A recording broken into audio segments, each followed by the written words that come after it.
Hello everybody, so here's Black Angel again and I'm here to talk to you about ENFJs. So, let's start from the beginning. What is an ENFJ? I would say that we start from extroverted feeling since we basically embody our dominant functions. So, extroverted feeling would be the ability to read the emotional states of people, environments, situations, creating and altering such emotional states. So generating happiness or sadness in someone, or creating a positive or negative environment, generating a positive mood, sending positive vibes, creating a positive atmosphere in people's minds or in people's lives in general. An ENFJ is the kind of person that is going to be able to change and mold the emotional atmosphere in an environment according to what they believe is the best emotional state that can be reached. What is important to say about extroverted feeling is that it is also camaraderie. So what do we mean when we talk about camaraderie? Camaraderie means the ability to create an environment where everybody is enjoying themselves, everybody is enjoying the fun, and everybody is part of it in some way. So it's a kind of friendly kind of situation where people are going to feel at ease if they can follow the atmosphere created by the ENFJ, obviously. So this is the main things that extroverted feeling does. When extroverted feeling is located in the dominant position, in the leading position, it means that the person is constantly keeping the pulse of the situation from an emotional point of view. So the ENFJ is always aware of what the emotional situation around them is, and they are going to be able to see what kind of emotions are developing both in people and in the environment. So if there is one individual that is about to disrupt the positive emotional atmosphere, the ENFJ is going to be able to see that and intervene. They're not very interventionist people. They have weak extroverted sensing, so they are more likely to act in such a way that someone will take the lead and solve the matter. That's what they do. We will talk about their extroverted sensing last anyway. Extroverted feeling in the leading position. Extroverted feeling in the leading position also means being able to know who is hostile towards who and who instead is friendly towards whom. So it's not a matter of the person hating the person or loving the person. That's not what it is about. It's a matter of manifested hostility or manifested appreciation. So what is on the surface, the kind of attitude, the emotional atmosphere around the attitude of a person towards someone. So that's what extroverted feeling is able to spot. Extroverted feeling types are very good at expressing emotions, so they do not just wear their emotions on their sleeves, but they are their emotions. And in this sense, I would like to talk a little bit about something that Carl Jung wrote in Psychological Types. He's our forefather. We can talk about Carl Jung when we talk about Mbti. So it makes sense, I mean. So what this is about is that the ENFJ and the ESFJ, but in this case we're talking about ENFJs, are going to be the kind of person that loses themselves in the flow of the emotional situation. So basically there is this kind of disembodiment, detachment from the person's emotions and the person's awareness, and there's this slipping into the emotional state of the current situation, the here and now. So ENFJs and ESFJs both have this kind of attitude that when they are in a highly emotional situation, they kind of lose themselves into this situation and they're not completely present to themselves.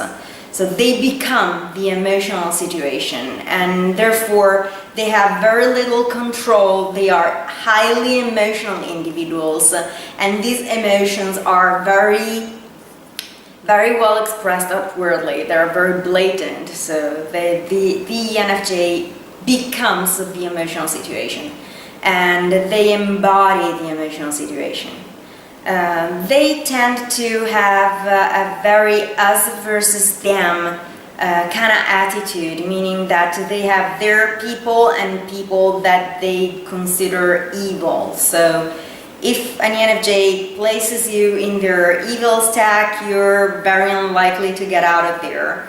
If you're placed in their good guys side, they're going to be not so inclined to believe that you changed your attitude. So, and if they figure out that you're not as good as they believe, that's going to be a very big disappointment for them. They're going to feel betrayed and they're going to be very hostile towards you. That's something to keep into account when it comes to extroverted feeling dominant. What else can we say? Introverted intuition in the creative position. So this ability to, this strong ability to handle emotional situations, to become emotional situations, to create camaraderie and become this camaraderie, also means that applies, sorry, I was lost in my trail of thoughts. Applies to introverted intuition, in that introverted intuition is the way that ENFJs use to deliver their extroverted feeling in the world. So they're going to explain their sense of the situation through cause and effect. So whenever you ask an ENFJ questions about the emotional environment or how the emotional situation could develop or stuff like that, you're going to hear bunches of potential causes and potential consequences. Introverted intuition in the second position also means that the person enjoys analyzing internal states, so the state of mind, their state of mind and someone else's state of mind. They enjoy introspection and analysis of the human mind is basically the product of their creativity, and that's not very well accepted in the world. We have probably seen it in the past with other types. But the problem of ENFJs and ENTJs is common in this sense, that they have this deep understanding of the human mind, and they have this necessity and this need to share this kind of information that is not always well accepted in society.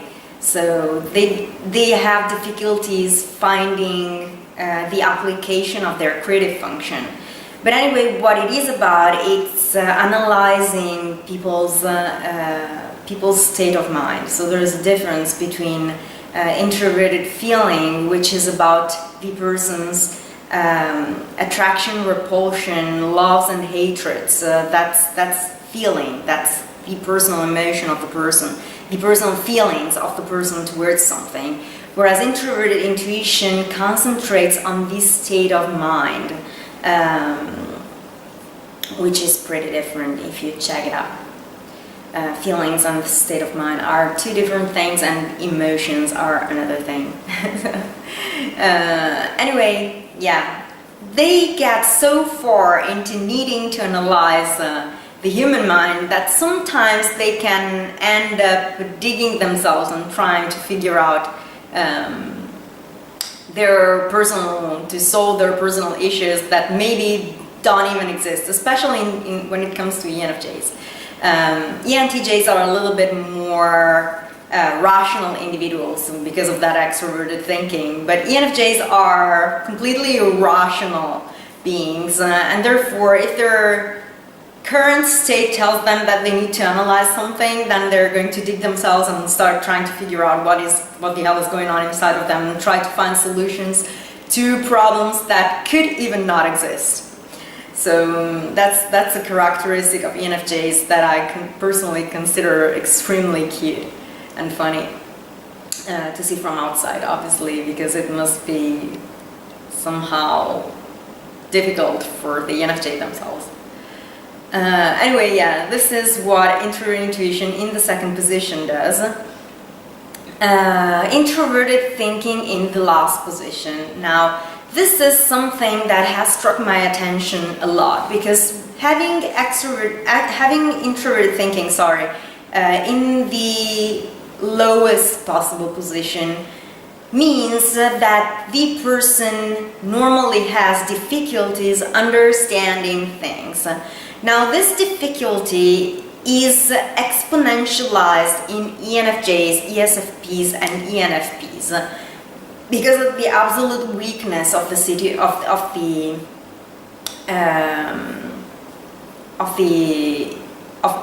introverted thinking. But when it comes to ENFJs, the situation changes a little bit, and that's because of that introverted intuition that basically is insight and causality. So the combo of weak introverted thinking and causality in a strong position, meaning the second position, creates such a situation that ENFJs basically understand things very well, but from a very guts feeling point of view. So they have a guts feeling about what it is about, and they're going to understand the gist of the thing. Like, for example, an ENFJ could read about quantum mechanics, not understand how the functions work and the whole mathematics behind it, but through their introverted intuition, they can get an idea of what the gist of the thing is, and through that start figuring out and understanding everything about that specific thing of quantum mechanics that they're reading. That's a pretty interesting thing, because when we think of weak introverted thinking, we have to think that introverted thinking dominants are people that understand pretty much everything. Anything you put in front of an introverted thinking dominant is going to be understood. If not on the spot, it probably will take a moment or a few days, but they're going to figure that out and understand it. So having weak introverted thinking means lacking that ability. Having introverted thinking in the fourth position basically means needing someone's help to understand things and wanting someone's help to understand things. That's actually what in socionics is called the dual seeking function. It means that it's what we are seeking in others, basically. The fourth function is what we're looking for in others because we perceive as lacking in ourselves. We do have the possibility to develop the weakest function to an extent, but not so far as to be able to use it ourselves. So we're always going to go around and ask for things related to our inferior function. And an ENFJ, therefore, is going to be the kind of person that is going to go around and ask people to explain them things. So, can you explain me this thing where you're so good at? Can you explain me how this thing works? Or when they approach someone, they're probably going to go to the person and ask them, what is it that you can teach me? That's the main concern of an ENFJ, with inferior introverted thinking. They're going to go around seeking people with the ability to teach them things, to explain them things, and help them understand things. This also makes them very curious individuals. It's a trait that they have in common with ESFJs, but being ESFJ sensors and not having not having the ability to use causality, they tend to be a little bit pig-headed and to have difficulties understanding pretty much everything. So they're going to be the kind of person that refuses a priori. That's a characteristic of introverted thinking in the 4th position, that the person is going to give up before starting if they're told it's difficult to understand.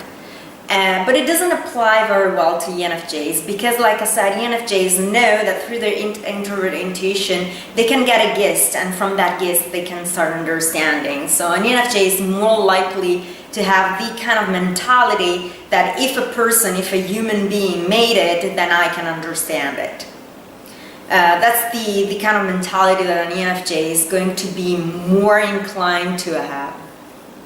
And that's also because of their extroverted sensing in the 3rd position. That's the knot of self-esteem of ENFJs. What is it about?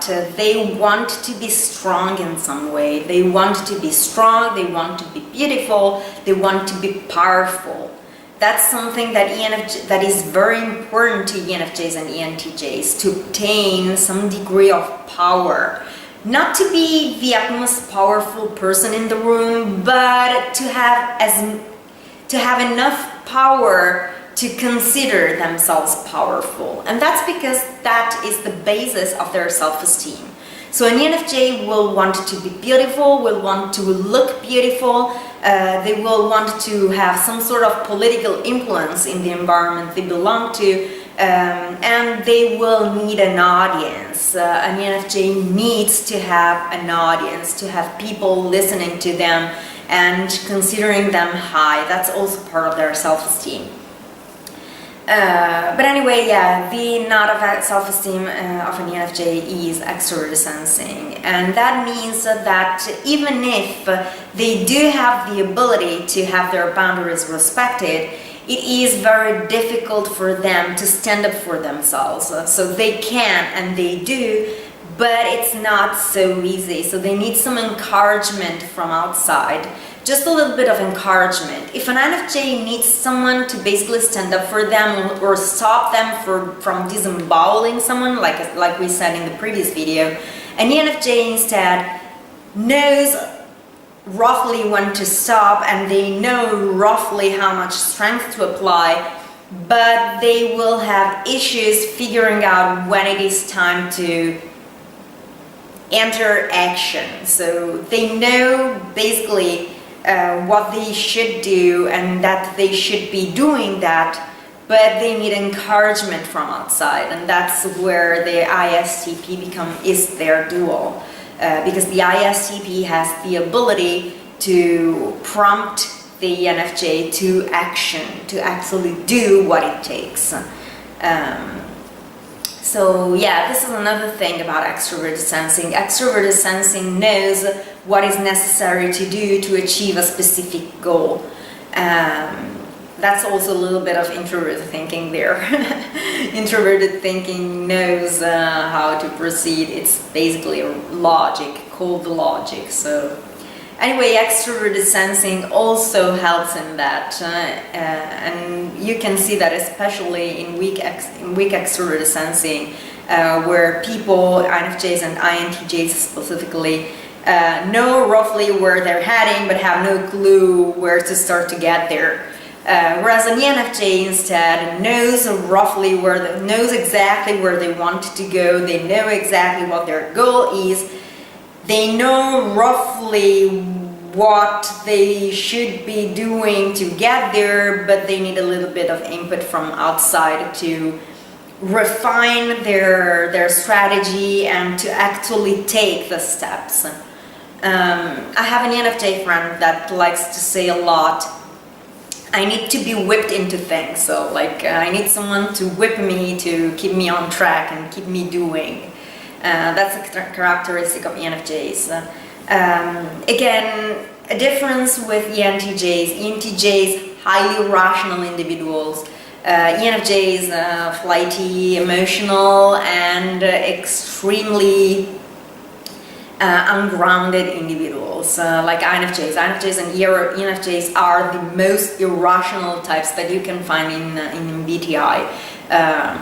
Even INFPs and ISFPs have a degree of rationality due to that extroverted thinking inferior.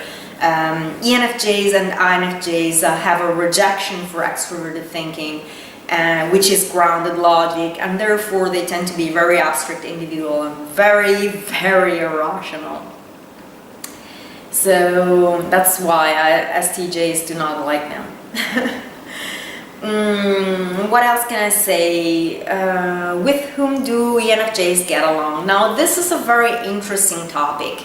For a very long time, I believe that ENFJs are one of those types, being extroverts, that get along with pretty much anyone, but it is not true.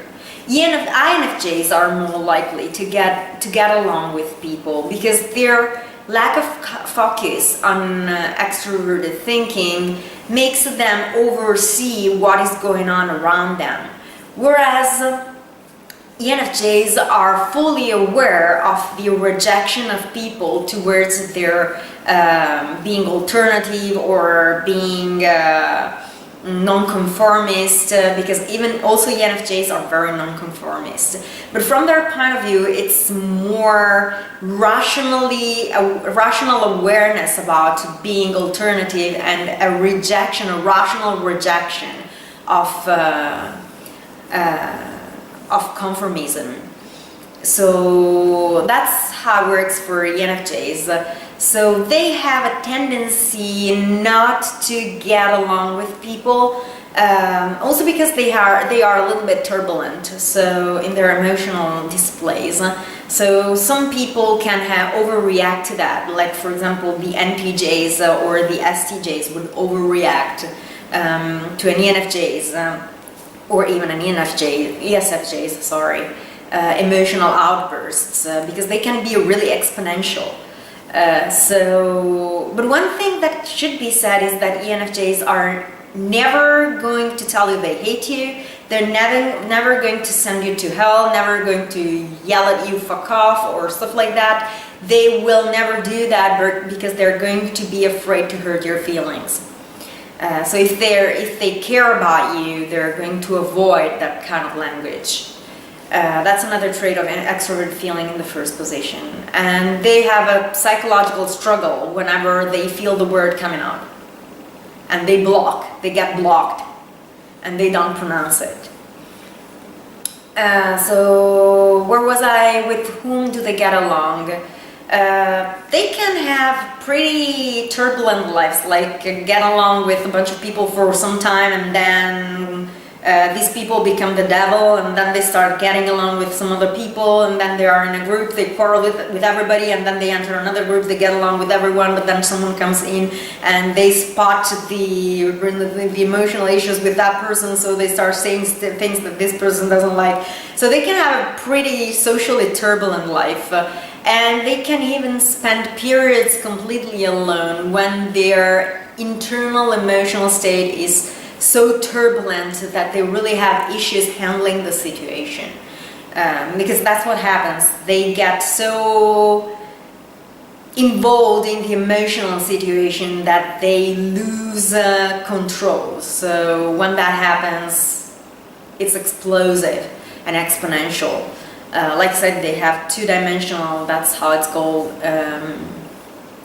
extroverted sensing. It means that their extroverted sensing is pretty strong. So when you have someone with a degree of strength that loses control of their emotional state and loses control of themselves completely, you can imagine that anything can happen. That's one downside of ENFJs, actually, that with them you never know what the hell is going to happen next. And this is what makes the ISTP their dual, because ISTPs have this need to figure people out. So they want to figure people out, they want to know how you work. But once they have you figured out, they're going to step next. They're going to go next and step to the next person. If you can be structured, but in some ways you're unpredictable and you change things or do things that need recategorizing, then that's going to keep an ISTP's attention. That works also for INTPs because of TI dominant. Yeah, the ENFJs being flighty makes them the ISTPs duo. Even if ISTPs enjoy calm and do not like these emotional outbursts, and they kind of get overwhelmed by these emotional outbursts. It's a pretty interesting diet, actually. Other types with whom ENFJs can get along are ISFPs, INTPs, I would say pretty much any self-centered, self-absorbed, and a little bit, self-centered is the best word. People that have a very high focus on themselves are going to attract an ENFJ for a simple reason, because they are in some way strong. So if the person has some strength of some sort and they seem to be able to explain things to the ENFJ, they're going to get their attention. So like I said, ISPs can work because they have extrovert sensing in the second position. So I would say anyway that the people with whom an ENFJ most gets along are ISTPs, ESTPs, INFJs, INTPs, and ESFJs. These are the people with whom, in my opinion, ENFJs get along the best. What enneagrams can they be? Enneagram 2, that's for obvious reason, because they ignore their personal feelings, their personal emotions, and their personal needs. So when you ignore that kind of thing, Enneagram 2 is the first option that you can select. Other enneagrams could be Enneagram 3 for the image issue that is given by extroverted sensing in the third position, like needing to be beautiful, for example. One thing I didn't say about that, their defense mechanism in self-esteem matters is either to go unkempt and say it doesn't matter, and that's the passive way when they cannot find another solution, or to fight as hard as possible to look as best as they can. So these are the two defenses that an ENFJ uses. Anyway, that thing there of the image could make them an Enneagram 3, I suppose. And Enneagram 4. They can be an Enneagram 4 because ignoring your personal needs and what you like and you dislike can place you in the position of not knowing who you are. So Enneagram 4 works for that reason. I think Enneagram 5 works too because of that curiosity and desire to understand everything. But I wouldn't go so far as to say it's one of their main possibilities of an Enneagram. I would consider it a parenthesis. So I would stick to 2, 3, and 4, and possibly another Enneagram could be the 7 because of the fear of pain. But I consider Enneagram 7 a very ENFP-ish Enneagram, actually, ENFP-ish or ESFP-ish Enneagram. So I would leave it as another parenthesis. So I would say 2, 3, and 4 are the most likely Enneagrams. What else can I say about this type? I think it's everything, and I covered it pretty well, so I think I will close it here, and I will talk to you soon. Bye.